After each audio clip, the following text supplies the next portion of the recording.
ఎక్కడి నుంచి తేవాలి 4.5 crores అనేటువంటి ఆలోచన వచ్చింది.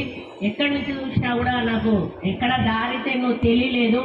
మరి నేను ఒక ఫారెస్ట్ మినిస్టర్గా ఉన్నాను కాబట్టి నా దగ్గరికి కొన్ని కంపెనీలవి క్లియరెన్స్ కోసం అని చెప్పి ఫైల్స్ వస్తూ ఉంటాయి. మామూలుగా మంత్రులు అట్లాంటి ఫైల్స్ వచ్చినప్పుడు డబ్బులు తీసుకొని క్లియరెన్స్లు ఇస్తూ ఉంటారు.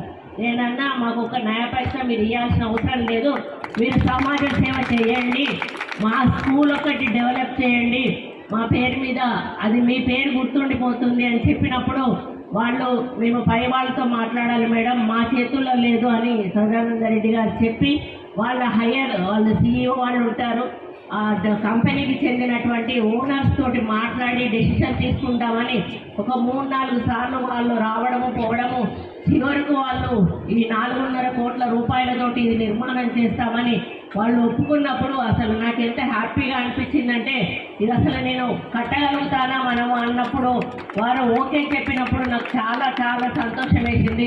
ఎంతో ఎగ్జైటెడ్తో కలెక్టర్ గారికి కూడా చెప్పారు, మనకు వాళ్ళు ఒప్పుకున్నారు.